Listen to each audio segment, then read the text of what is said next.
नमस्कार, DD news पर आप दो टूक देख रहे हैं। मैं हूं अशोक श्रीवास्तव।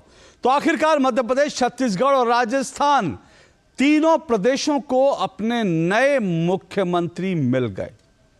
तीनों प्रदेशों में बीजेपी ने मुख्यमंत्री के नामों का ऐलान कर दिया और तीनों ही प्रदेशों में मुख्यमंत्री के नामों का ऐलान होते ही पूरा हिंदुस्तान और सभी राजनीतिक विश्लेषक चौंक गए।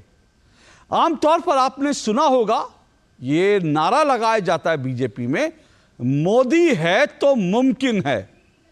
लेकिन आज मैं ये कहना चाहता हूं, ये भी नारा बीजेपी लगा सकती है, मोदी है तो नामुमकिन भी मुमकिन है। ऐसा लग रहा था कि बीजेपी, जो बड़े कद्दावर नाम थे मध्य प्रदेश, छत्तीसगढ़ और राजस्थान में, उन कद्दावर बड़े नामों को दरकिनार करने का साहस नहीं कर पाएगी, जोखिम नहीं उठा पाएगी। ऐसा लग रहा था कि बीजेपी अगर नए चेहरों को मौका देगी इन कद्दावर नामों के सामने, तो फिर बीजेपी में कहीं ना कहीं विरोध की आवाजें उठ सकती हैं।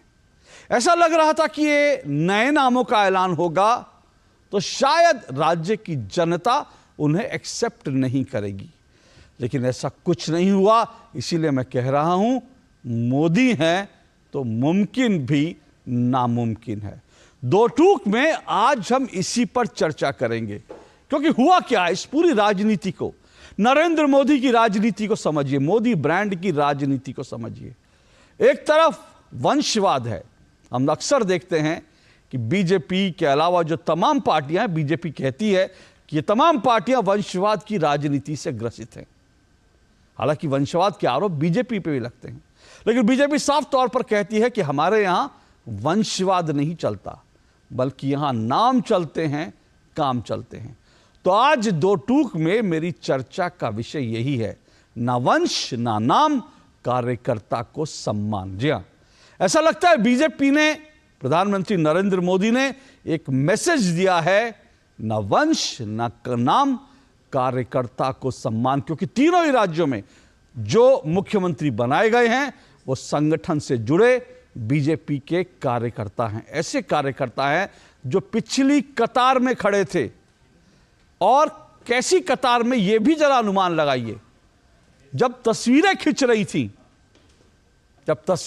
रही थी तो मध्य प्रदेश में मोहन यादव, जो अब मुख्यमंत्री हैं, वो तीसरी कतार में थे। और इसी तरह से अगर आप राजस्थान की बात करेंगे तो राजस्थान में जिन्हें मुख्यमंत्री का नाम का नामांकित किया गया है, नॉमिनेट किया गया है, वो बीजेपी के भजन लाल तीसरी नहीं बिल्कुल अंतिम कतार में खड़े थे। ऐसे व्यक्ति को चुनकर लाना, ऐसे व्यक्ति को मुख्यमंत्री जैसा अहम दायित्व सौंप देना, ये प्रधानमंत्री नरेंद्र मोदी की ब्रांडिंग है, ये उनकी जो ब्रांड राजनीति है। दीनदयाल उपाध्याय, जिनको बीजेपी कहती है कि हम उनकी विचारधारा का पालन करते हैं, पंडित दीनदयाल उपाध्याय ये कहते थे कि जो अंतिम कतार में खड़ा व्यक्ति है, समाज में जो अंतिम कतार में खड़ा व्यक्ति है, अंतिम पायदान पे खड़ा व्यक्ति है, उसकी चिंता करनी है। लेकिन अब लगता है प्रधानमंत्री नरेंद्र मोदी ने भी ये तय किया है कि जो अंतिम कतार में खड़ा कार्यकर्ता है, उसकी भी चिंता करनी है, उसको भी सशक्त बनाना है। दो टूक में आज हम इसी पर चर्चा करेंगे। दो टूक में आज हम मोदी की, नरेंद्र मोदी की इसी राजनीति पर चर्चा करेंगे। इससे पहले कि आगे बढ़े, आइए जरा देख लीजिए तीनों ही राज्यों में जिन नामों का ऐलान हुआ वो कैसे हुआ, और जब नामों का ऐलान हुआ तो क्या रिएक्शन आए। जरा देखिए, तीन नए राज्यों के तीनों मुख्यमंत्रियों के नामों का ऐलान और उनके रिएक्शन देखिए जरा।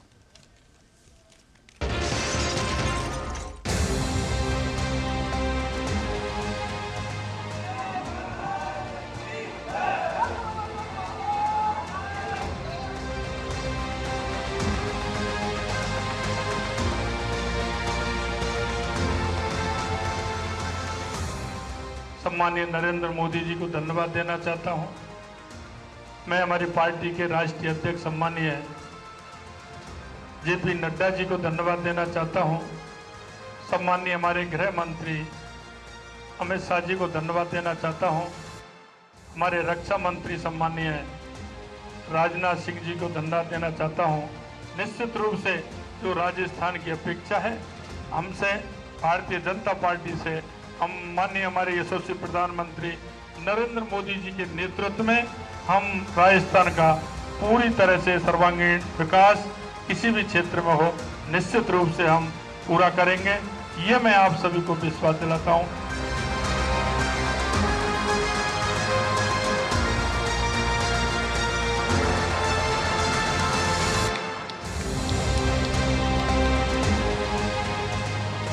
मेरे जैसे छोटे कार्यकर्ता को एक बड़ी जवाबदारी दी। मैं जवाबदारी की इस बड़े काम को बता सकता हूं कि केवल ये भाजपा ही है जो सामान्य से छोटे से कार्यकर्ताओं को भी इतनी बड़ी जवाबदारी देती है। यही हमारा अपना भाजपा का चरित्र है। भाजपा के इस नए दायित्व के मैं लिए हृदय से आभार भी मानता हूं और आप सबके विश्वास के साथ निश्चित रूप से जो विकास का कारवा बढ़ाया माननीय मुख्यमंत्री शिवराज सिंह जी चौहान ने और यशस्वी प्रधानमंत्री के नेतृत्व में, निश्चित रूप से हम इसको आगे बढ़ाएंगे।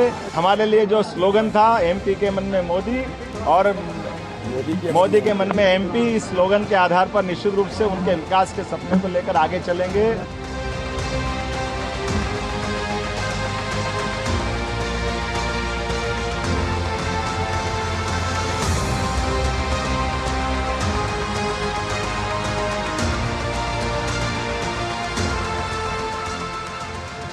छत्तीसगढ़ विधानसभा का विधायक दल सर्वसम्मति से मुझे अपना नेता चुना है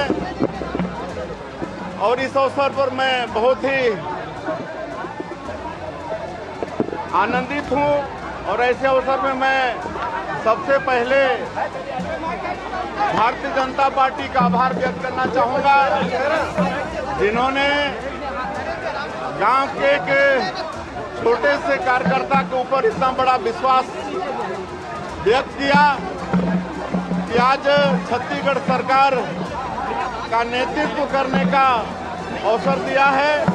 इसलिए मैं भारतीय जनता पार्टी का आभारी हूं।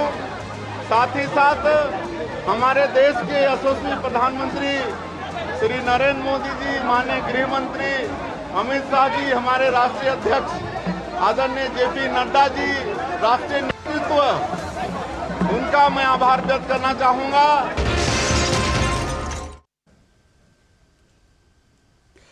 तो विष्णु मोहन और भजन मोदी राज में कार्यकर्ता को नमन। आज दो टूक में चर्चा इसी विषय पर होगी। दो टूक में मेरा आज का सवाल आपके सामने है। आज का मेरा सवाल, जिस पर आज की डिबेट, आज की चर्चा को हम आगे बढ़ाएंगे। मेरा आज का सवाल आपके सामने, 3 राज्यों को मिले मुख्यमंत्री, बड़े नामों पर कार्यकर्ता भारी, या 2024 की है तैयारी? जी हां, सवाल एक बार फिर सुनिए।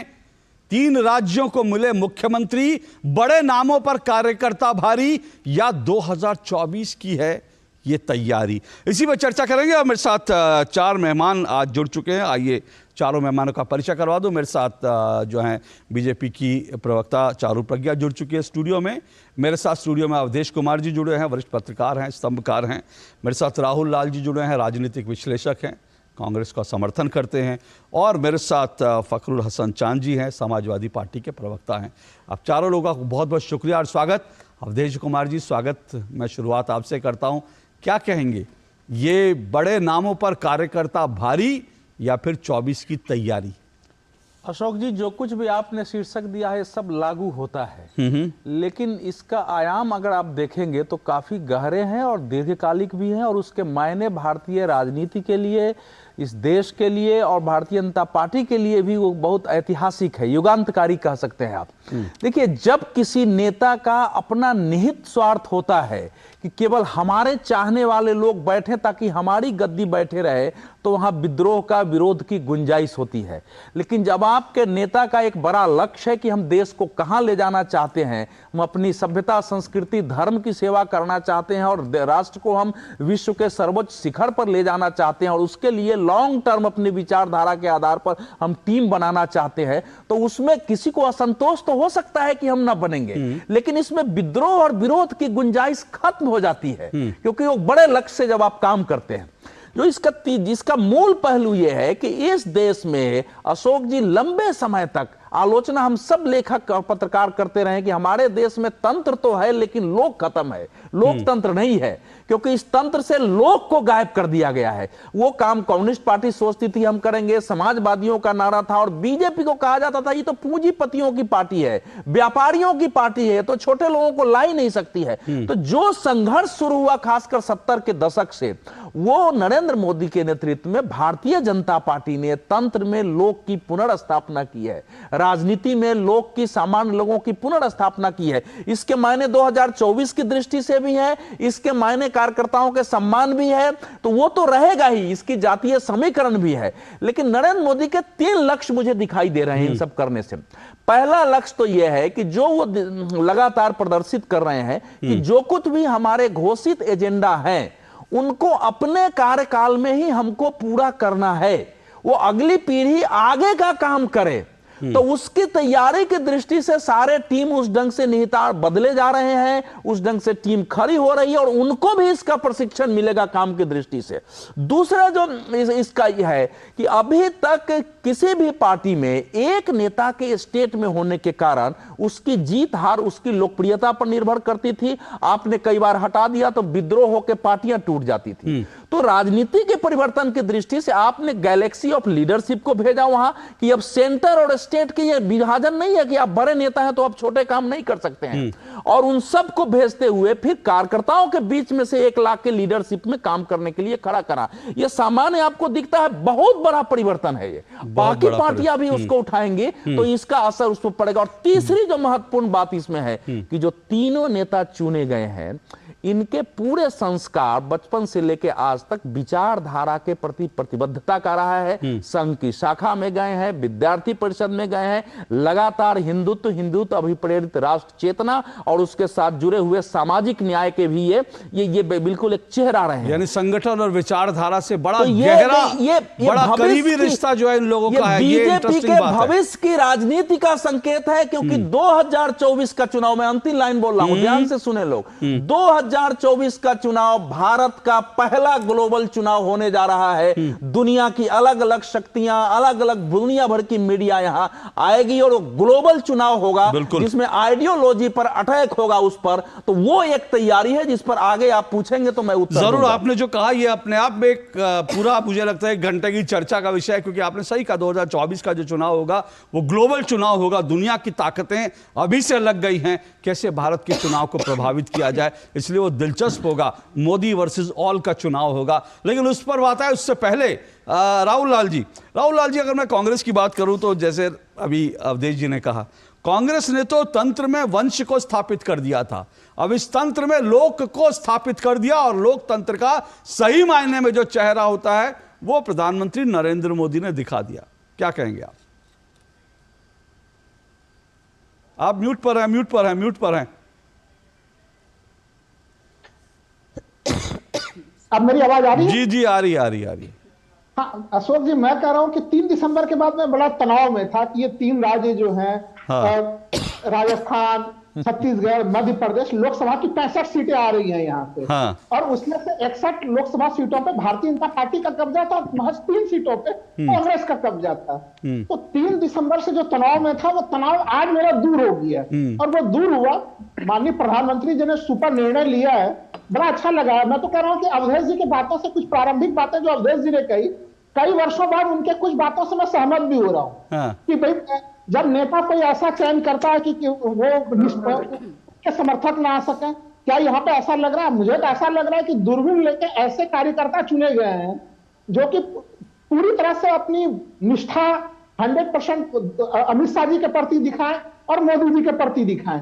ये भारतीय जनता पार्टी का जो कॉर्पोरेट कल्चर में जो पूरा का पूरा रूपांतरण हुआ है, मुझे दिख रहा है कि ये वंशवाद को खत्म नहीं कर रहा है। आप एक तरह से ऐसे रिमोट कंट्रोल मुख्यमंत्री चुनना चाह रहे हैं जो दिल्ली से सीधे आप चलाए, वो अपना निर्णय भी ना ले सके। और मैं कह रहा हूं कि इसका अभी लोग कह रहे हैं कि भाई विद्रोह कहां हो रहा है। मैंने देखा है शिवराज सिंह चौहान जी को, जब तक उनके अब तक राजनीति को देखा है, वो कितने सॉफ्ट स्पोकन रहे, उन्होंने खुल के कहा है कि मैं मर जाऊंगा दिल्ली नहीं जाऊंगा। वो बयान आज तक मैंने नहीं देखा है। राजनीति में हर चीज खुल के नहीं होता है। हमें तो लग रहा है कि भारतीय जनता पार्टी के जो वरिष्ठ नेताओं का भीतराघात होगा, भारतीय जनता पार्टी को इन 3 राज्यों में बहुत भारी पड़ने जा रही है। कांग्रेस के लिए रास्ता आसान कर दिया गया। मैं इसलिए भी कहूंगा कि देखिए, हालांकि विधानसभा चुनाव के वोट प्रतिशत और लोकसभा चुनाव का वोट प्रतिशत बिल्कुल अलग अलग किस्म का होता है, लेकिन अगर थोड़ा देर के लिए मान लें कि जो इसी विधानसभा चुनाव में मान लीजिए जो वोट पड़े, अगर उसको हम लोग ट्रांसलेट करें लोकसभा चुनाव में, तो कांग्रेस को 11 लोकसभा सीटें मिलती हुई दिख रही हैं। यहाँ पे 4 लोकसभा सीटें मध्य प्रदेश में और 3 लोकसभा सीटें ट्रांसलेट होते हुए दिख रही हैं छत्तीसगढ़ में। लेकिन अब जो ये दर होगा ट्रांसलेट होने का, आप यकीन मानिए कि राजस्थान जैसे जगह में कांग्रेस को 20 लोकसभा सीट लेने तो कोई नहीं रोक पाएगा। तो पार्टी लड़ते रहे।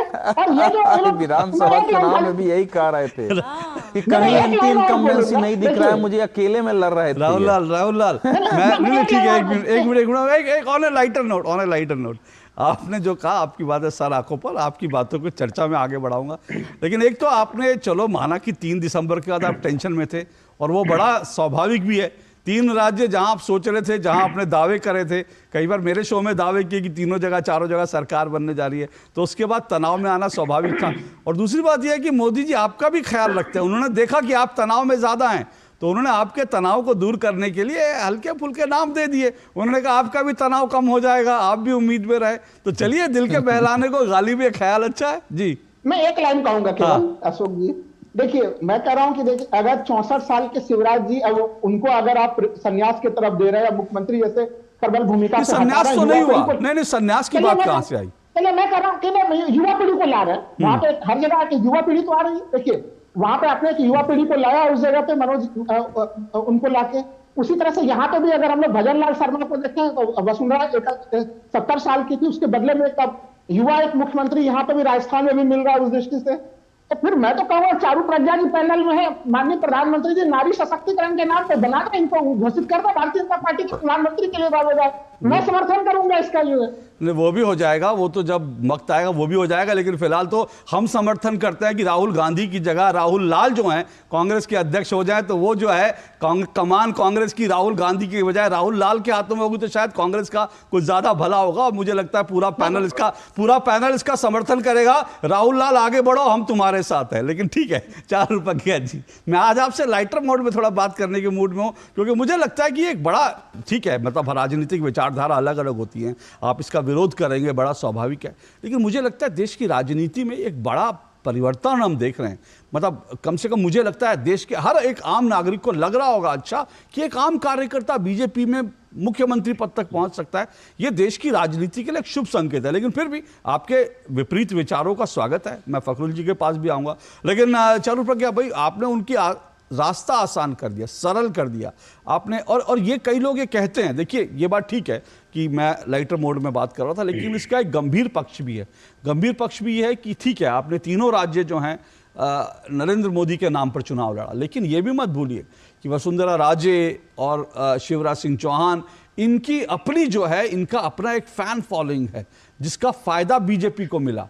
अब जब ये चेहरे जो हैं नेपथ्य में होंगे, अब ये नए चेहरे हैं, 24 में नए चेहरों के नाम पर आप कितने वोट जुटा पाएंगे, एक चुनौती भी हो सकती है। अशोक जी नमस्ते।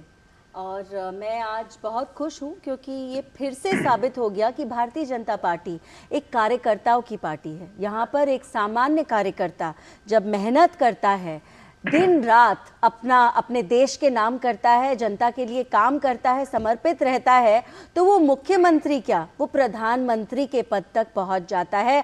और इसी बात पर मुझे बहुत गर्व है, मुझे भारतीय जनता पार्टी पर बहुत गर्व है। और मैं भी इस बात को बहुत लाइटली कहूँगी, लेकिन देखिए ये तो मानना पड़ेगा कि एक जेनरेशनल शिफ्ट है इंडियन पॉलिटिक्स में। और ये जेनरेशनल शिफ्ट केवल किसी के उम्र को लेकर नहीं है, एक यंगर जेनरेशन जो आगे आ रही है केवल किसी की उम्र को लेकर नहीं है, ये जेनरेशनल शिफ्ट सोच में है। और ये सोच में इसीलिए है कि आप जिन बड़े बड़े चेहरों की बात कर रहे थे अभी अशोक जी, ये सारे चेहरों ने मिलकर काम किया है अपनी पार्टी को अपने अपने प्रदेशों में जिताने के लिए, मिलकर काम किया है, कंधे से कंधा मिला के काम किया है। बल्कि आज जब हम राजस्थान के नए मुख्यमंत्री के बारे में बात कर रहे हैं, हमें याद रखना चाहिए कि वसुंधरा जी ने ही उनका नाम प्रस्ताव के तौर पर सबके सामने रखा था, विधायक दल के सामने रखा था, और उनके प्रस्ताव को ले लिया गया और हमारे नए मुख्यमंत्री इस तरीके से चुने गए, एक कंप्लीटली डेमोक्रेटिक लोकतांत्रिक तरीके से चुने गए। ये बहुत जरूरी है, क्योंकि जो अब तक से प्रथा चलती आ रही थी ना कि राजा का बेटा ही राजा बनता है, जैसे गांधी नेहरू परिवार में होता है कि पार्टी कोई और चला ही नहीं सकता, कोई सपने नहीं देख सकता, सपने देखने का हक नहीं है इन राजनीतिक पार्टियों में, लेकिन हमारी पार्टी में है। गांधी नेहरू परिवार कहाँ चला रहा है चारू जी? वहां पर सोचिए कि चुनाव हुए और मल्लिकार्जुन खड़गे एक उनको जो है कि अध्यक्ष निर्वाचित अध्यक्ष मिले। हाँ जी, मैं इसके बारे में भी बोलना चाहूंगी। राहुल जी, आपके बीच में मैंने बोला नहीं, लेकिन अच्छा हुआ आपने खड़गे जी का नाम लिया, क्योंकि खड़गे जी केवल नाम के अध्यक्ष हैं। आज भी leading from the front Rahul Gandhi ji करते हैं। वो जब एमपी पद पर नहीं थे तब भी राहुल गांधी आगे खड़े आपको पाए जाते थे। पूर्ण अध्यक्ष मानते हैं कि नाम का अध्यक्ष मानते हैं चारू जी? बस मैं छोटा सा ही प्रश्न है हमारा। मुझे एक बात बताओ, और ये बात तो मैं गंभीरता से कहना चाहूंगी, जब हमारे नड्डा जी के न्यूज चैनल्स में फोटो दिखाए जा रहे थे, आपकी पार्टी के समर्थक कहने लगे लगता है चुनाव हारने वाले हैं। भाई, हम तो जीत में और हार में अपने अध्यक्ष के साथ, अपने अध्यक्ष के पीछे खड़े हुए हैं।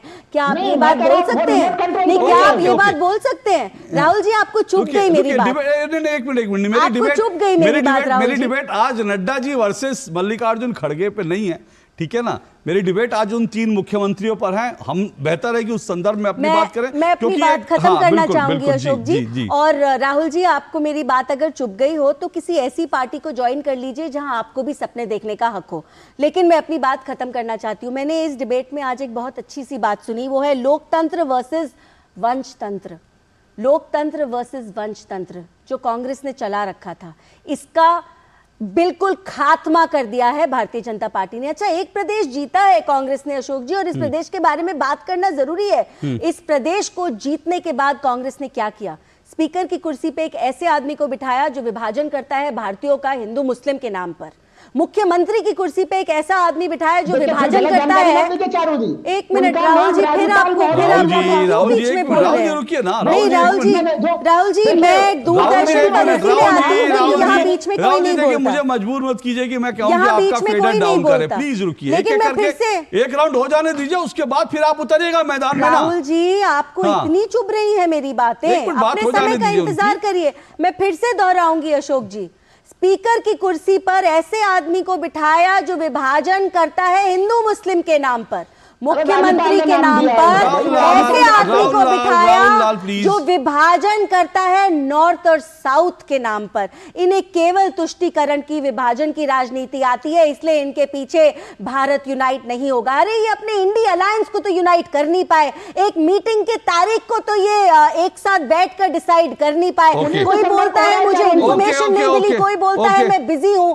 तो भाई आप पहले अपनी अलायंस की चिंता करिए, उसके बाद आप भारत की बात करिएगा। ओके राहुल रुकिएगा। और राहुल जी, अब अगली बार आप बोलिएगा, अगर मैंने आपको बोलने दिया तो मैं भी अपनी पार्टी की कार्यकर्ता नहीं। राहुल जी, ऐसा मत कीजिए कि आपके लिए। सुनिए राहुल जी प्लीज देखिए अशोक जी, राहुल जी को मेरी बात इतनी चुभी, वो सुन नहीं पाए। नहीं, उन्होंने अभी कहा कि वो सदमे में थे, वो सदमे से निकलने की कोशिश कर रहे हैं। पर राहुल लाल जी, मेरा मानना है जहां इन्हें मौका मिला थोड़ी सक्रिय राजनीति करने का, एक प्रदेश में इन्हें मौका मिला सक्रिय राजनीति करके दिखाने का देश को, वहां उन्होंने ये करके दिखा दिया। मेरा मानना राहुल लाल जी रुक जाइए, अभी फखरुल हसन जी भी मेरे पास है, मैं उनके पास जाऊंगा, एक एक करके मैं सुनूंगा सबको, आपको अपनी बात कहने का मौका दूंगा। लेकिन फखरुल जी, थोड़ा सा मुझे एक छोटा सा ब्रेक लेना, ब्रेक के तुरंत बाद मैं आपके पास आ रहा हूं सवाल लेकर, क्योंकि ये इंडिया अलायंस पर भी सवाल है ना, क्योंकि इंडिया अलायंस को भी नए तरह के समीकरणों का मुकाबला करना पड़ेगा, उस पर भी आऊंगा, क्योंकि 24 के लिए चुनौती आई है, आऊंगा इस पर, लेकिन इस छोटे से ब्रेक के बाद। साल बरस और सदी नहीं एक युग गुजर जाएगा। उम्र न पूछो वंडर की, जब फर्क नजर आएगा। वंडर सीमेंट, फर्क नजर आएगा। लाइफ में फाइनेंशियल आजादी के लिए एनपीएस जरूरी है। रिटायरमेंट में फाइनेंशियल आजादी रहे जारी, एनपीएस से आज ही करें तैयारी। एनपीएस जरूरी है। मिठाई तो हमारे जमाने में होती थी। हाँ तो जाइए ना अपने जमाने में। रोमांस तो हमारे जमाने में होता था। पेमेंट भी उसी जमाने का है। अरे भैया डिजिटल पेमेंट करना सीखे नए जमाने में। इजी, सेफ एंड फास्ट है। हमने तो इनको डिजिटल पेमेंट करना सिखा दिया। आपने ये सेल्फी लेते हैं, ये हमारे जमाने का है। आरबीआई कहता है कि डिजिटल पेमेंट अपनाओ, औरों को भी सिखाओ। अब क्या देख रहे हो पापा? तुम कहते हो ना कि स्टॉक मार्केट में बहुत सोच समझ कर इन्वेस्ट करना चाहिए। बस थोड़ा सा ज्ञान ले रहा हूँ। किससे? हर एक स्टॉक्स एक्सपर्ट है, मस्त एजुकेशनल वीडियोस बनाता है और अच्छी इन्वेस्टमेंट की टिप्स भी देता है। पापा इन वीडियोस पे ना जाएं, अपना रिसर्च खुद करें या सेबी रजिस्टर्ड इन्वेस्टमेंट एडवाइजर से संपर्क करें। एजुकेशन के नाम पर कुछ इन्फ्लुएंसर्स अक्सर इन्वेस्टर को मिसगाइड करते हैं, नुकसान आपका होगा। सोच कर समझ कर इन्वेस्ट कर। मास्टर जी। अरे करुण, तुम शहर से कब वापस आए? परसों आया मास्टर जी, माँ का बार बार फोन। अच्छा गिरधर, तुमने जो जानकारी दी उससे मेरे बेटे का काफी भला हुआ। Thank you sir. यार गिरी, तो पॉपुलर बन गया तू? पॉपुलर नहीं यार, डिस्ट्रीब्यूटर बन गया म्यूचुअल फंड्स का। मैं इन सभी की मदद करता हूँ, उनका भला होता है तो वो दुआ देते हैं। वाह यार। अगर आप भी मेरी तरह म्यूचुअल फंड्स डिस्ट्रीब्यूटर बनना चाहते हैं तो जाइए mfdkareshuru.com पर। तो करें शुरू। दादी, आज भी आपकी चाय की दुकान बंद थी? 1 महीने से बीमार हूँ, काम बंद और इलाज का खर्चा अलग। आयुष्मान कार्ड नहीं बनवाया? नाम सुना है, कहाँ बनवाना है, कैसे बनवाना है, इस उम्र में भाग दौड़। कार्ड अभी बन जाएगा। आयुष्मान ऐप पर जाकर अपना या परिवार के सदस्य का नाम लाभार्थी सूची में ढूंढें, आधार, ओटीपी या फेस ऑथ द्वारा ऑथेंटिकेट करें, डिटेल्स भरें, अब मोबाइल से फोटो खींचकर अपलोड करें। बन गया। अब ठीक होकर अपने हाथ की चाय पिला दो। और एक प्रकार से पीएम जय अब गरीबों की जय बन गई है। 5 लाख तक के मुफ्त उपचार की गारंटी, स्वास्थ्य का वरदान आयुष्मान। दो टूक आप देख रहे हैं, तो दो टूक में आज हम चर्चा कर रहे हैं 3 राज्यों को उनके मुख्यमंत्री मिल गए और विष्णु मोहन और भजन मोदी राज में कार्यकर्ताओं को नमन, कुछ इसी तरह का संदेश देने की कोशिश करी है। ना नाम, सिर्फ काम और कार्यकर्ताओं को सम्मान। क्या ये मैसेज है कि जिस तरह से मुख्यमंत्रियों का चयन किया गया है? मेरे साथ 4 मेहमान जुड़े हुए हैं। चारू प्रज्ञा बीजेपी से, अवधेश कुमार जी वरिष्ठ पत्रकार स्तंभकार हैं, राहुल लाल जुड़े हैं, राजनीतिक विश्लेषक हैं और कांग्रेस समर्थक हैं, फखरुल हसन चांद जी जुड़े हुए हैं, समाजवादी पार्टी के प्रवक्ता हैं। फखरुल हसन चांद जी, ये जो पूरी राजनीति हुई है, बीजेपी ने जिस तरह से चयन किया है, क्या ये अलायंस के लिए एक नई तरह की चुनौती, क्योंकि जिस तरह से अलायंस में एक जाति का कार्ड खेल करके राजनीति करने की कोशिश की जा रही थी, लोग कह रहे हैं, राजनीतिक विश्लेषक कह रहे हैं कि बीजेपी ने जो सामाजिक समीकरण का, ये जो पूरा कास्ट इक्वेशन का जो पूरा गेम खेला है, सोशल इंजीनियरिंग की है, ये इंडिया अलायंस के लिए एक नई चुनौती खड़ी कर दी है। हाँ, देखिए, जैसे कि अवधेश जी ने पहले बोला कि देश के प्रधानमंत्री जी ने 3 नामों की घोषणा कर दी, मुख्यमंत्री बना दिए भारतीय जनता पार्टी ने। तो आपने फिर लोकतंत्र की भी बात की। दिल्ली से जब नाम तय हो गए कि ये मुख्यमंत्री बनेंगे और वो नाम नीचे चले जाते, विधायकों को चुनने का कहाँ मौका मिला? कैसा लोकतंत्र है? मध्य प्रदेश में अगर मामा के खिलाफ आप किसी प्रत्याशी को उतारते और विधायकों से कहते कि आप सुन लीजिए, तो आपको पता चलता कि कौन चुना जाता मुख्यमंत्री। अगर वसुंधरा राजे के खिलाफ आप चुनने के लिए कहते विधायकों की कौन चुना जाएगा, तो पता चलता कौन चुना जाएगा। छत्तीसगढ़ में आप रमन सिंह के खिलाफ किसी को खड़ा करते हो, पूछते कि कौन चुना जाएगा, तो शायद आपको पता चलता कि लोकतंत्र क्या है। इसलिए लोकतंत्र का दिखावा मत कीजिए। आपने दिल्ली में बैठे लोगों ने तय किया कि ये मुख्यमंत्री होंगे।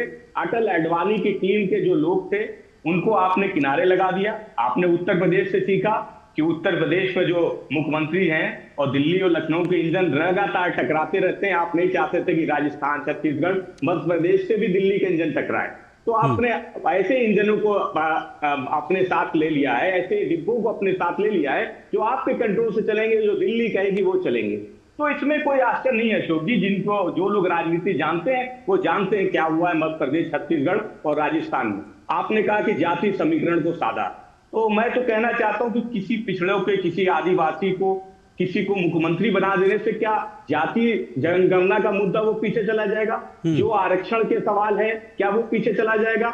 भारतीय जनता पार्टी की सरकारों में उत्तर प्रदेश में शिक्षक भर्ती होती है, आरक्षण नहीं मिलता है, दिल्ली में भर्ती होती है, आरक्षण नहीं मिलता है। तो ये वो सवाल है जिनका जवाब भारतीय जनता पार्टी को देना पड़ेगा। भारतीय जनता पार्टी ने किसको मुख्यमंत्री बनाया, किसका चेहरा बनाया है, इससे मैं समझता हूँ कोई फर्क पड़ने वाला नहीं। फखरुल जी फर्क जानते हैं क्या पड़ता है?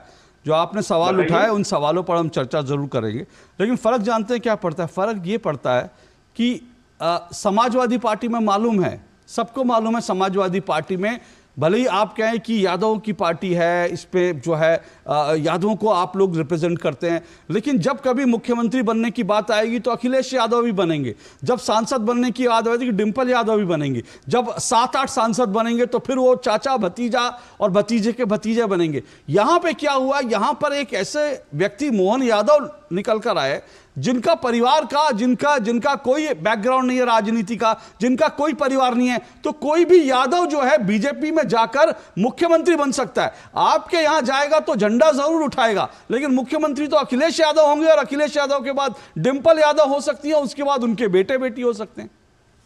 ठीक है अशोक जी, इसका जवाब दे देते हैं। मध्य प्रदेश के होने वाले मुख्यमंत्री जिनको आपने कहा मोहन यादव जी, मेरा सवाल है आपके माध्यम से मैं उनसे जानना चाहता हूं, क्या वो जाति जनगणना कराएंगे मध्य प्रदेश में? क्या वो आरक्षण की बात को उठाएंगे? अगर उठा सकते हैं, ये आवाज अगर कोई उठा सकता है तो आदरणीय अखिलेश यादव जी उठा सकते हैं, वो पिछड़ों की बात कर सकते हैं। नहीं, राहुल गांधी भी उठा रहे हैं सर। मैं बात कर राहुल गांधी भी तो उठा रहे हैं। नहीं, मैंने आपकी बात सुन ली। आपने कहा ना कि अखिलेश यादव बन सकते हैं, मोहन यादव वो काम कर सकते हैं, तो मैं तो आपको चुनौती देता हूं, आपके माध्यम से भारतीय जनता पार्टी से कहना चाहता हूं, आदरणीय अखिलेश यादव जी जिस जाति जनगणना की बात को उठा सकते हैं, जिस आरक्षण की बात को उठा रहे हैं, क्या मोहन यादव जी अपनी पार्टी में रह के उसको उठा सकते? नहीं उठा सकते, क्योंकि भारतीय जनता पार्टी की आइडियोलॉजी ही दूसरी है। सर, मुझे ये विचारधारा की लड़ाई है अशोक जी। ठीक है, ठीक है। वो फखरुल हसन जी, समाजवादी पार्टी, फखरुल हसन जी आपकी जाति लड़ाई आरक्षण की, उसके हम आगे चलते रहेंगे। फखरुल हसन जी आपकी जो जाति की, जो आप कह रहे हैं कि जाति की गणना की, मुझको लगता है कि राजनीतिक विश्लेषक और एक पत्रकार होने के नाते, अवधेश जी रिस्पॉन्ड करना चाहते हैं, मैं आपको मौका दूंगा, लेकिन मुझे लगता है एक मिनट सर, मुझे लगता है कि इन 4 राज्यों के चुनाव में ये बहुत कार्ड खेला, आपने भी खूब जम के खेला, राहुल गांधी तो खूब जम के खेल रहे थे। एक मिनट सर, मेरी बात पूरी तो होने दीजिए सर, मेरी बात पूरी हो जाने। देखिए आपका और मेरा कलर भी मिल रहा है, मैच कर रहा है, आपका मेरा कलर मैच कर रहा है, मेरी बात तो सुन लीजिए सर। फखरुल जी आपका और मेरा कलर भी मैच कर रहा है, थोड़ी बात सुन लीजिए फखरुल जी, थोड़ी बात सुन लीजिए फखरुल जी, थोड़ी बात सुन लीजिए, मेरा और आपका कलर भी आज मैच कर रहा है, तो आज तो हम थोड़ा बहुत एक दूसरे के ऊपर थोड़ा सा हम एक दूसरे की बात सुन ले। मेरा मानना साफ तौर पर, मेरा मानना साफ तौर पर है, इन राज्यों में जिस तरह से राहुल गांधी ने खुलकर जाति का कार्ड खेला था, उसके बाद आप खेलते रहिए, आप भी यही हैं, मैं भी यही हूं, और 2024 का चुनाव ज्यादा, सर मेरी बात पूरी नहीं हुई फखरुल हसन जी, 24 का चुनाव बहुत ज्यादा दूर नहीं है। मुझे लगता है जिस तरह से जाति का कार्ड खेलकर आप लोगों ने इस चुनाव में आपको पड़ा है, अगले चुनाव में भी यही हश्र होगा, इससे ज्यादा फर्क नहीं होगा। फिर भी आप उम्मीद में हैं तो आप स्वतंत्र हैं। आप देखिए, आप रिजल्ट पे पहुंच गए, अलग अच्छी बात है, आपकी विचारधारा हो सकती है। मैं कहना चाहता हूं, समाजवादी पार्टी जाति जनगणना की बात को, आरक्षण की बात को उठाती रहेगी। मध्य प्रदेश, छत्तीसगढ़, राजस्थान की राजनीतिक लड़ाई अलग है। बिहार में जब आप आएंगे, उत्तर प्रदेश में जब आप आएंगे, तो वो लड़ाई दूसरी हो जाएगी। तो समाजवादी पार्टी उत्तर प्रदेश की बड़ी पार्टी है, बिहार में भी हमारे सहयोगी है, नीतीश जी, लालू जी है। अगर जातीय जनगणना इतना बड़ा मुद्दा नहीं, तो क्यों भारतीय जनता पार्टी ने 4 रुपए की रिस्पॉन्ड कीजिए, तो आरक्षण का दायरा है उसको बढ़ा दिया। 4 रुपए की रिस्पॉन्ड कीजिए, वो कह रहे हैं जाति जनगणना आप कराएंगे तभी साबित होगा आप जातियों के, आप जो है पिछड़ों के पक्ष में, उसके बिना तो साबित ही नहीं हो सकता। कितने मुख्यमंत्री बनाइए, क्या फर्क पड़ता है? देखिए, एक इंडिया अलायंस के सारे साथी हैं और एक मुंगेरी लाल हुआ करते थे, ये दोनों मिलके केवल हसीन सपने देखने का काम करते हैं। इस समय ये जिस जातीय जनगणना की बात करते हैं, फिर से जिस विभाजन की बात करते हैं, इस कहानी को तो लेकर ये गए थे ना 5 प्रदेशों के चुनाव में, इसी कहानी को लेकर गए थे। राहुल गांधी रोज विभाजन की बात करते हैं। एक एक करके प्लीज, एक एक करके फखरुल जी 1 मिनट रुकिए, फखरुल जी 1 मिनट रुकिए, फखरुल जी 1 मिनट रुकिए, फखरुल जी 1 मिनट रुकिए, फखरुल जी 1 मिनट रुकिए, फखरुल जी 1 मिनट रुकिए, आपको पूरा मौका दिया। फखरुल जी मुझे लगता है सुनिए, 1 मिनट रुकिए, सबकी आवाज, 1 मिनट सबकी, 1 मिनट चारू जी 1 मिनट, मुझे लगता है सबकी आवाज 1 मिनट, मुझे लगता है मुझे मालूम है क्या करना चाहिए। पिछले कुछ महीने से जो मैं डिबेट चला रहा हूं, जो डिबेट चला रहे, मुझे लगता है अब एक काम करना चाहिए। इंडिया अलायंस और ये जो पूरा इंडिया अलायंस है, वहां से हम एक टेप रिकॉर्डर भी बजा सकते हैं प्रवक्ताओं को बैठाए बिना। वो टेप रिकॉर्डर बोलता है जातिगत जनगणना, जातिगत जनगणना, जातिगत जनगणना, जातिगत जनगणना। मुझे लगता है कि आजकल इंडिया अलायंस के प्रवक्ताओं का एक ही एजेंडा रह गया। मुझे इससे कोई गुरेज नहीं है, लेकिन जो सवाल पूछे जा रहे हैं वो मुझे बता दीजिए। नहीं फखरुल हसन चांद जी, क्या आपके यहाँ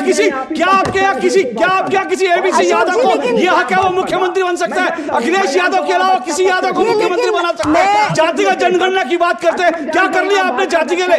यादवों के लिए आपने आज तक क्या कर लिया? मुसलमानों के लिए आज तक आपने क्या कर दिया? आपने सिर्फ और सिर्फ एक परिवार के लिए किया, एक परिवार की तरह आपने आज तक कुछ नहीं किया, और आप बातें करते हैं जातिगत जनगणना, जातिगत जनगणना। ये सब डिबेट आप लोगों की फ्लॉप हो चुकी है। जनता आपका सच देख चुकी है, इससे ज्यादा कुछ बचा नहीं। अब इनकी आवाज नीचे कर दीजिए, सबकी आवाज नीचे कर दीजिए, कोई नहीं बोलेगा, कोई नहीं बोलेगा, सबकी आवाज नीचे कर दीजिए, सबकी आवाज नीचे करिए, सबकी आवाज नीचे कीजिए। और अगली बार से मैं सिर्फ एक टेप रिकॉर्ड रखूंगा इंडिया अलायंस का, और बजाते रहिए जातिगत जनगणना, झुंझुना बजाते रहिए। झुंझुना बजाने से नहीं, लोगों के लिए काम करने से वोट मिलता है। आप रिस्पॉन्ड कीजिए, मैं एक एक करके रिस्पॉन्ड करने का मौका दूंगा। जो बीच में बोलेगा मैं उसका फेडर नीचे कर दूंगा। चारू प्रज्ञा, अशोक जी, ये करने की जरूरत थी क्योंकि समस्या ये हो गई है इंडिया अलायंस के सारे प्रवक्ताओं की, ये ऐसे बात करते हैं जैसे अभी अभी इस चुनाव का नतीजा ना आया हो। अभी अभी इस चुनाव में इन्होंने मुंह की इसीलिए खाई कि उन्होंने यही तुष्टीकरण की राजनीति करी, और ये बात करते हैं यादवों की, लेकिन इनको यादवों से कोई लेना देना नहीं है। इनको केवल गिन के 3 यादव से लेना होगा, केवल 3। या तो वो अखिलेश जी होंगे, या वो डिंपल भाभी होंगी, ना ये टिकट किसी और को देंगे, ना ये मुख्यमंत्री पद किसी और को देने की बात करेंगे। ये बात भी नहीं कर सकते किसी और के बारे में। और इनको भी मैं वही सलाह दूंगी जो कांग्रेस के प्रवक्ता को दे रही हूं, पार्टी छोड़ दो अगर सपने देखने का भी हक आप चाहते हो। इंपॉर्टेंट बात ये है कि जो आज आप ये बोल के दिखा रहे हैं ना कि हम यहां जाएंगे बात करेंगे, वहां जाएंगे बात करेंगे, देखिए 2014 से आप बातें ही करे जा रहे हैं। 14 में आप हारे, 17 में आप हारे, 19 में आप हारे, 22 में आप हारे, 23 में आप हारे, और 24 में, इन सारे सालों की हार मिलाकर उससे भी बुरी तरह आप हारेंगे, क्योंकि आप विभाजन की बात करते हैं मेरे भारत में। एक बार फिर मैं आप विभाजन की बात करते हैं। एक बार फिर मैं उस सवाल पे आ जाता हूं जो फखरुल जी उठा रहे हैं, क्योंकि बार बार ये सवाल उठता है, इसलिए मुझे कोई गुरेज नहीं है। मैं तो कहता हूं सब प्रवक्ताओं को, लेकिन एक दूसरे को हम सुन के सवाल उठाएं, मुझे कोई एतराज नहीं है, लेकिन कृपया करके जो है ना वो जो टेप रिकॉर्ड होता है वो ना बजाएं। लेकिन जो सवाल उठाया उन्होंने, उस सवाल से मुझे कोई परहेज नहीं है, कोई गुरेज नहीं है। वो कह रहे हैं जातिगत जनगणना की बात करिए ना, मुख्यमंत्री बनाने से क्या हो जाता है? जातिगत जनगणना कराइए जी। ये बार बार ये बातें उठाकर आते हैं, लेकिन देखिए जब मंडल रिपोर्ट टेबल हुई थी, यही सारे साथी थे जो कहते थे कि ये ठीक नहीं होगा। अगर हम जाति के नाम पर देश को बांटेंगे तो जिन जातियों को हम आगे लाने की बात कर रहे हैं हम कैसे ला पाएंगे? हमारी सरकार ने एक बात स्पष्ट कही है, सबके सामने कही है, और सर्वोच्च न्यायालय में खड़े होकर एक बात कही है, वो ये है कि हम विश्वास रखते हैं सबका साथ सबके विकास में, और हम सबको साथ लेकर आगे चलेंगे, और तभी भारत की असली प्रगति होगी। आपकी तरह हम नहीं सोच सकते। उत्तर प्रदेश में बैठकर आप यादवों की बात करते हैं, कहीं और जाकर आप किसी और धर्म जाति की बात करते हैं। आप सबके खिलाफ हैं, आप सबके खिलाफ हैं। जब आप ट्राइबल्स की बात करते हैं आप भूल जाते हैं छत्तीसगढ़ के ट्राइबल्स को। जब वोट देने की बारी आई उन्होंने बटन कमल का दबाया, क्योंकि उनका विश्वास मोदी जी की नीतियों के साथ है, आपके झूठ और भ्रम के साथ नहीं है। ओके, एक मिनट रुकिएगा, मैं कह रहा हूं एक एक करके मैं सबको मौका दूंगा। अवधेश जी, क्या आपको लगता है कि ये जो सोशल इंजीनियरिंग की है, देखिए सारी राजनीति इस वक्त सोशल इंजीनियरिंग की हो रही है, और हमको मुझे नहीं मालूम कितने लोग इससे सहमत होंगे, कुछ लोगों के विचार मुख्तलिफ भी हो सकते हैं, लेकिन मुझे लगता है कि ये जो इन मुख्यमंत्रियों के नामों के चयन में वो जो सोशल इंजीनियरिंग की गई है, वो जातिगत जनगणना का जो मुद्दा कार्ड खेला जा रहा है उसका भी एक सटीक जवाब है। अशोक जी, ऐसा है कि सोशल इंजीनियरिंग की परिभाषा अब बदल गई है।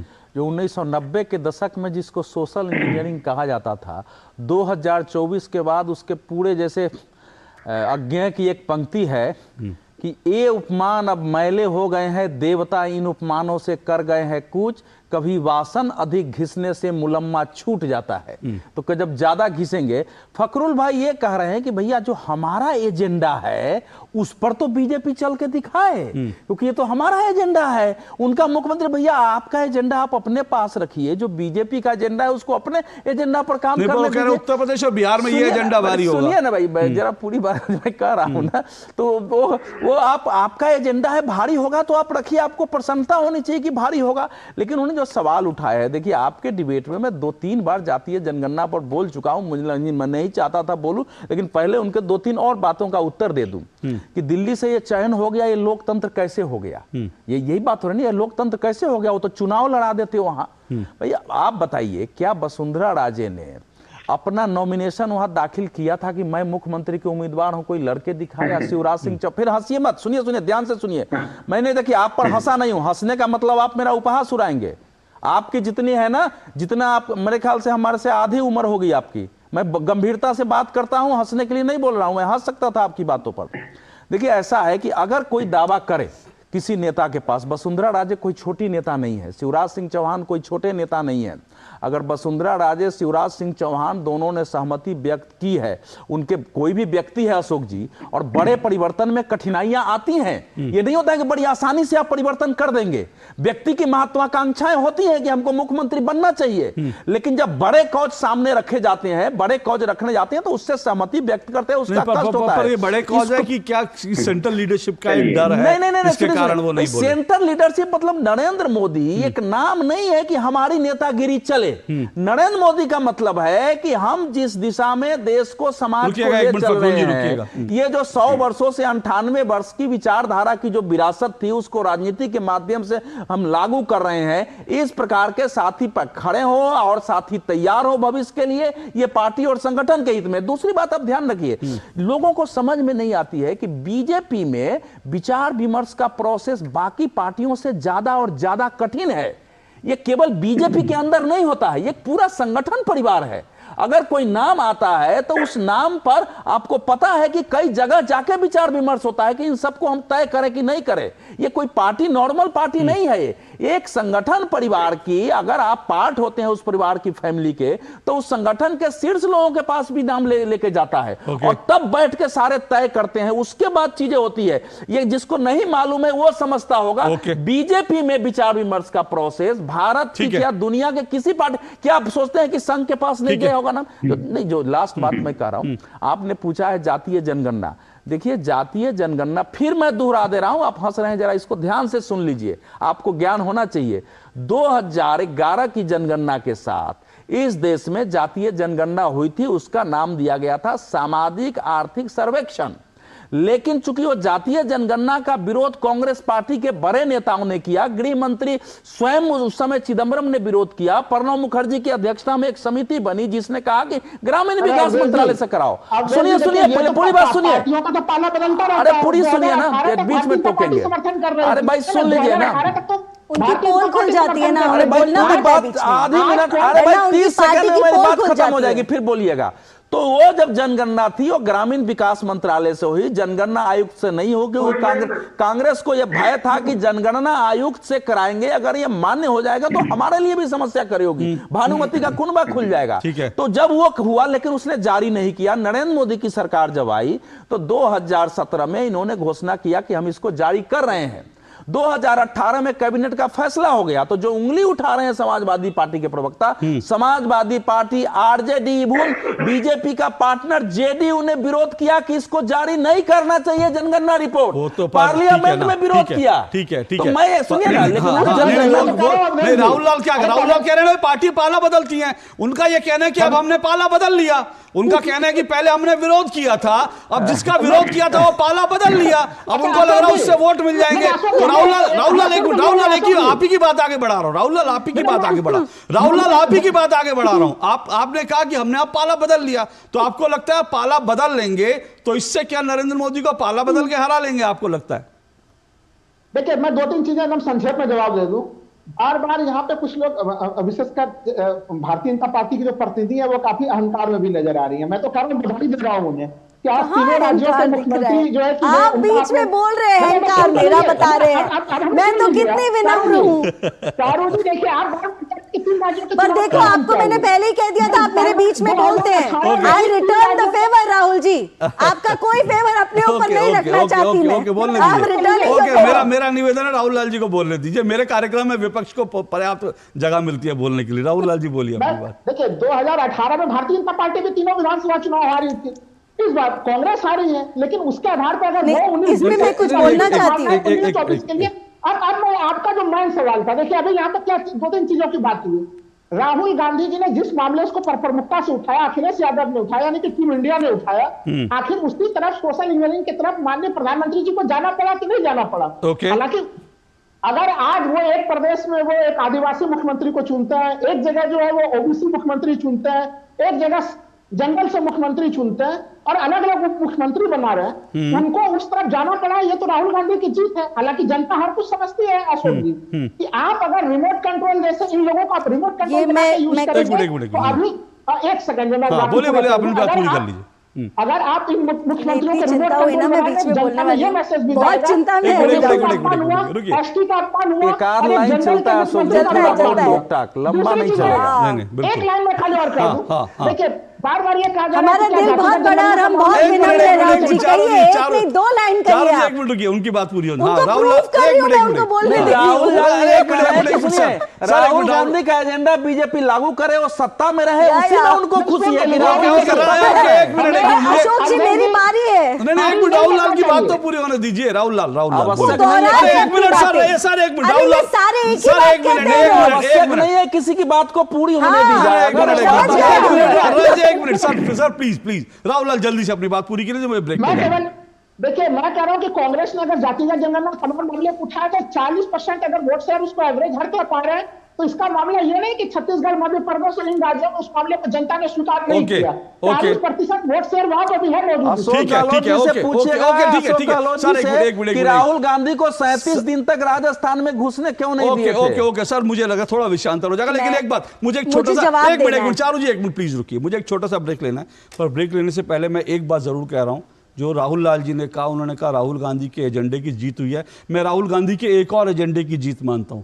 मैं ये मानता हूं कि इस चुनाव में राहुल गांधी जो लगातार एक एजेंडा उठा रहे थे कि अगर आप अपने बिजली का बटन दबाते हैं तो पैसा अडानी के अकाउंट में जाता है, वहां भी जीत हुई है राहुल गांधी की, क्योंकि आप बिजली का बटन दबाते हैं वो पैसा धीरज साहू की अलमारी में जाता है, और आप अपना नलका खोलते हैं तो पैसा धीरज साहू की अलमारी में जाता है, और आप अपना पेट्रोल भरवाते हैं तो वो पैसा धीरज साहू की अलमारी में जाता है। मुझे लगता है राहुल गांधी के इस एजेंडे की भी जीत हुई है, इसके लिए भी इस एजेंडे की भी तारीफ होनी चाहिए। मैं ब्रेक के बाद आ रहा हूं, रुकिएगा। चोट लगी है, धीरज साहू का नाम लेती चोट लगी है, लेकिन मैं ब्रेक के बाद आ रहा हूँ। थमिए, रुकिए सर, मैं ब्रेक के बाद आ रहा हूँ। रुकिए सर, ब्रेक के बाद आ रहा हूँ। चोट लगी है, लेकिन मैं ब्रेक के बाद क्यों लग रहा है? एक मिनट ब्रेक के बाद आ रहा हूँ। कांग्रेसी है।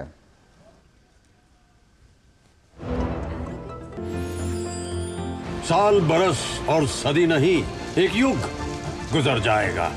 उम्र न पूछो वंडर की, जब फर्क नजर आएगा। वंडर सीमेंट, फर्क नजर आएगा। कांग्रेट्स यार। राज, तू क्या करेगी? I have cleared my exams.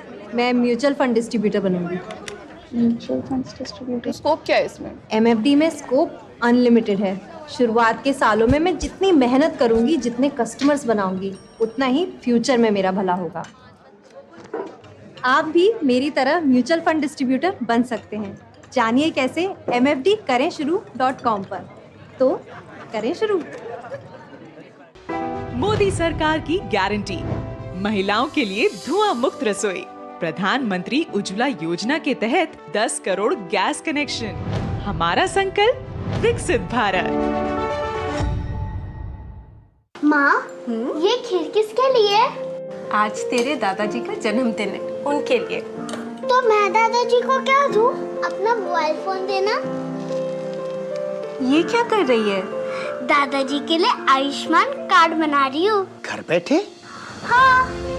Ayushman app पर जाकर अपना या परिवार के सदस्य का नाम लाभार्थी सूची में ढूंढें, आधार, OTP या फेस ऑथ द्वारा ऑथेंटिकेट करें, डिटेल्स भरें, अब मोबाइल से फोटो खींचकर अपलोड करें।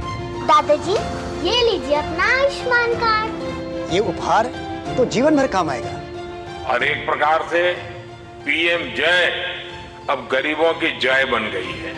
5 लाख तक के मुफ्त उपचार की गारंटी, स्वास्थ्य का वरदान आयुष्मान।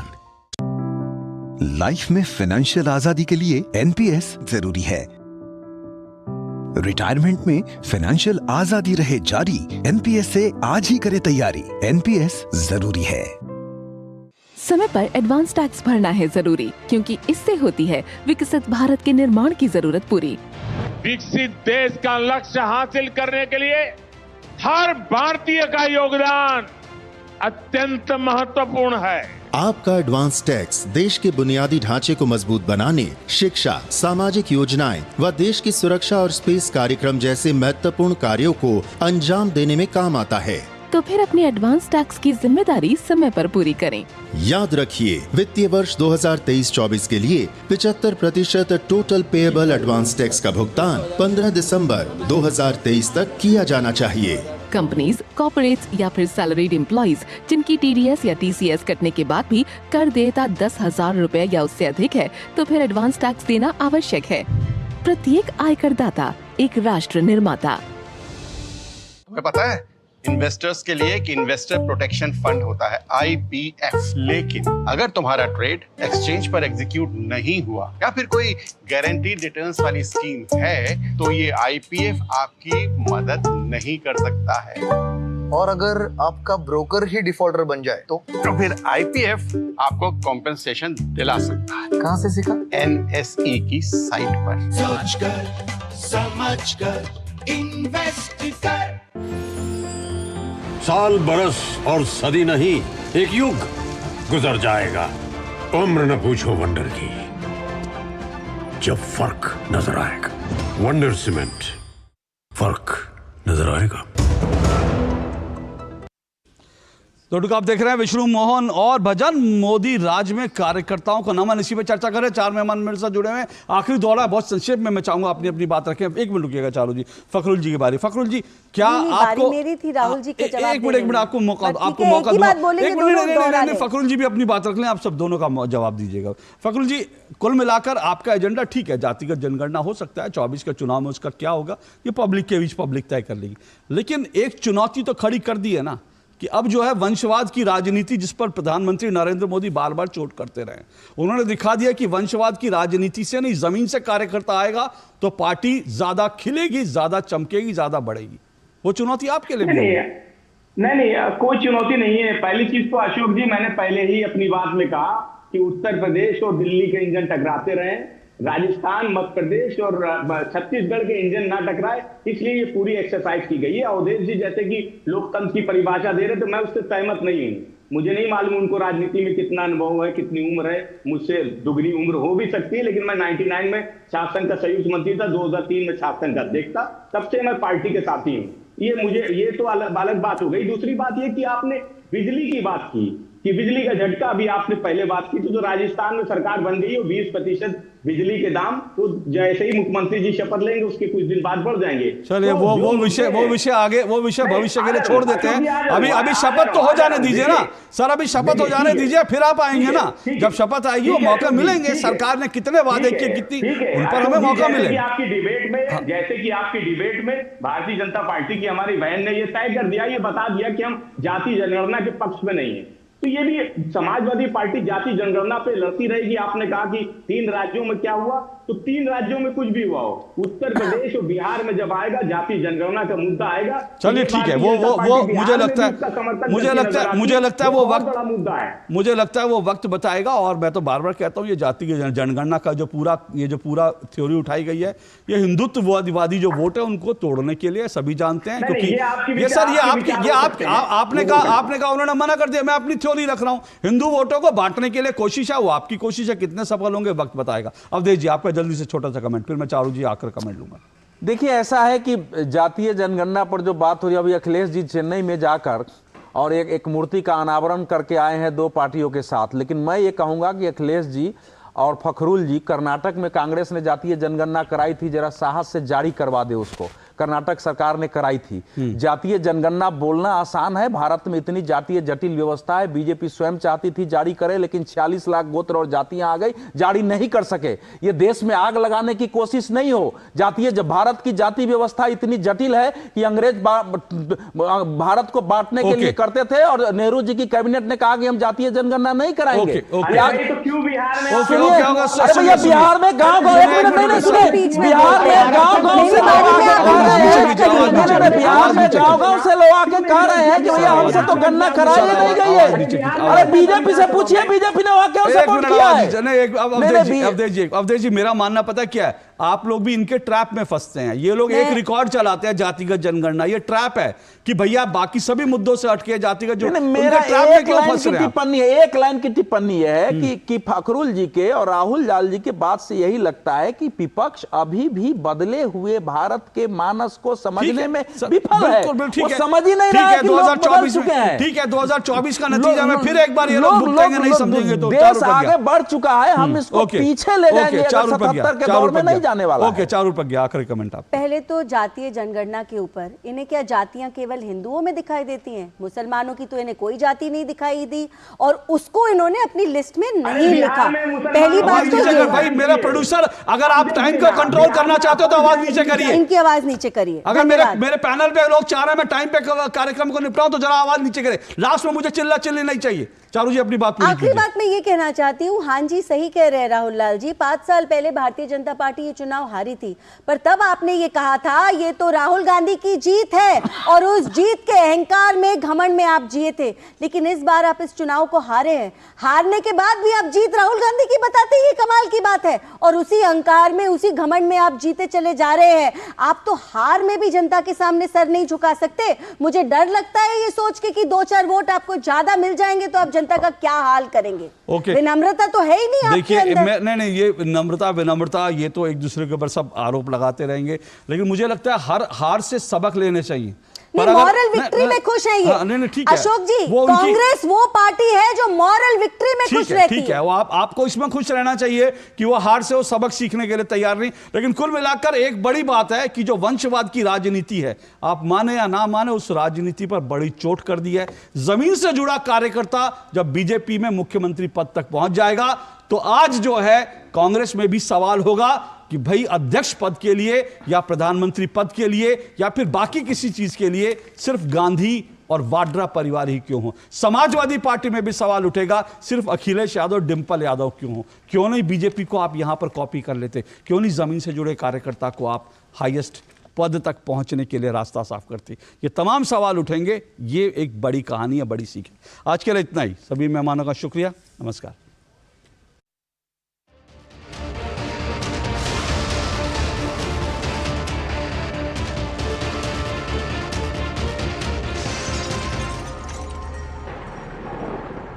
दो टूक के प्रायोजक थे वंडर सीमेंट इस्तेमाल कीजिए, फर्क नजर आएगा।